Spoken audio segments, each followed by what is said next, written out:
Hi, hello, I'm Isaac. I'm a fine art and a commercial photographer from Nova Scotia, Canada.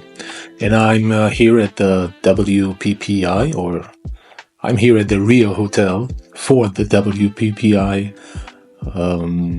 It's my first time coming here, so you can join me and see what it is all about, and also about the Rio Hotel, which I'm quite surprised. I read some reviews. I didn't expect it to be like that. It is quite old, and I came here last night. The elevator button didn't work for my floor, for example. There is a sink that drips. There is a missing handle in one of the doors and stuff like that. But I guess that's what you pay for. You get what you pay for. In a few minutes, I'll go downstairs to register for the WPPI, my first time at the WPPI. Hopefully it'll be a great time. Okay, now that the WPPI is over and done, and I participated in it, and it's been a few days after, I guess I can summarize and go over what was there. Let's talk about the food to start with. There were diverse food options, but limited for someone vegetarian like me. They had a tavern and grill that opened up in the afternoon. They had a Mexican restaurant that was only available on weekends. There a hash and go-go place, mostly for breakfast, that had a lot of lineup to wait in. There's also Starbucks for breakfast, and I guess for coffee that was always packed. And never one mind which time of the day you went there, it was just packed. But there was a Korean barbecue. There's a dim sum restaurant. There is another place, Tony Luke's, for sandwiches. I might forgot something. Oh, there was another place for burgers that was on the other side of the hotel, and you could notice it only if you parked there, because it was right next to the parking lot. Otherwise, it was hard to find on the second floor at the far side of the hotel. So for me, mainly because I'm vegetarian, I relied more on Uber Eats for lunch due to the limited options. And in Vegas, like Vegas, of course, the food was expensive. The hotel, like I mentioned before, was old. The rooms sold out quickly through the website of the WPPI. So I had to book through a third party. And I think it ran out quickly because through the registration page on the WPPI, they had about $20 less for each day for the resort fee that you have to pay in Vegas, of course. So I guess that was the reason. Although I talked to them afterwards and they gave me the same discount when I mentioned that I am there for the WPPI. So if you are going there next year or anytime and you can't book through the registration page and you book through third party, maybe it's worth mentioning. Maybe you'll get that discount as well. For the event itself, for someone who participated only for the first time, there were some things that I wasn't aware of.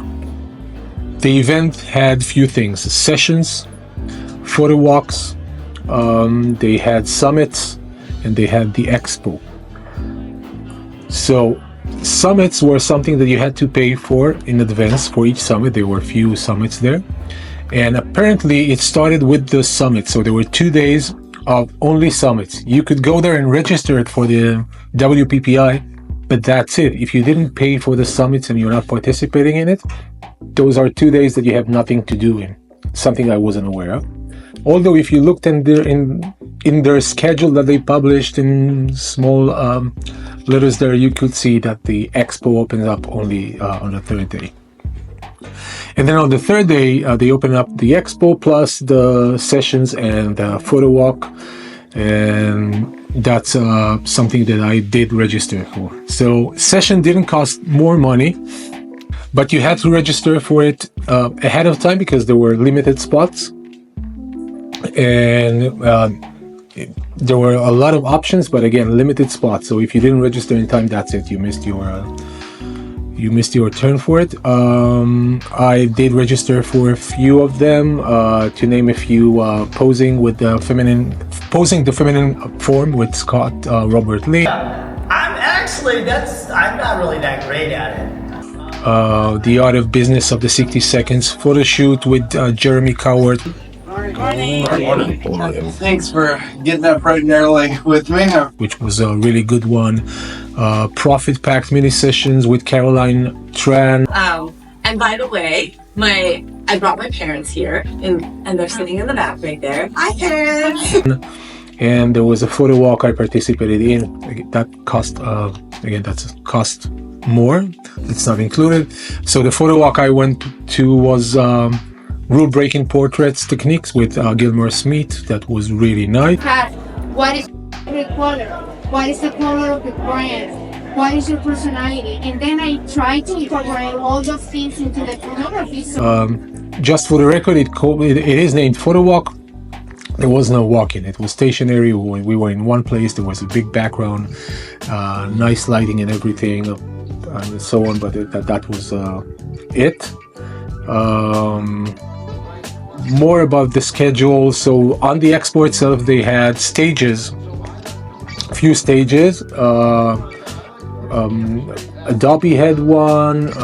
I forgot who else, but it was mainly from the exhibitors there, with mini sessions on them. That the schedule for that was only published a couple of days before the event, so it wasn't something I was aware of as well. For someone with a lot of experience like me in photography, most of it was refresher and reminders.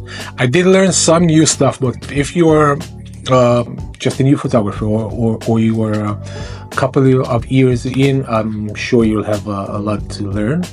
Networking was challenging because they had events almost every night, parties, but it was noisy. There was a lot of music going on, or band or DJ or what's not, so it was hard to really network.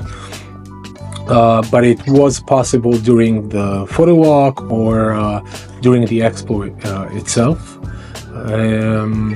Overall, it was a mixed experience with some areas for improvement, but plenty of learning opportunities. I would definitely recommend going there at least once.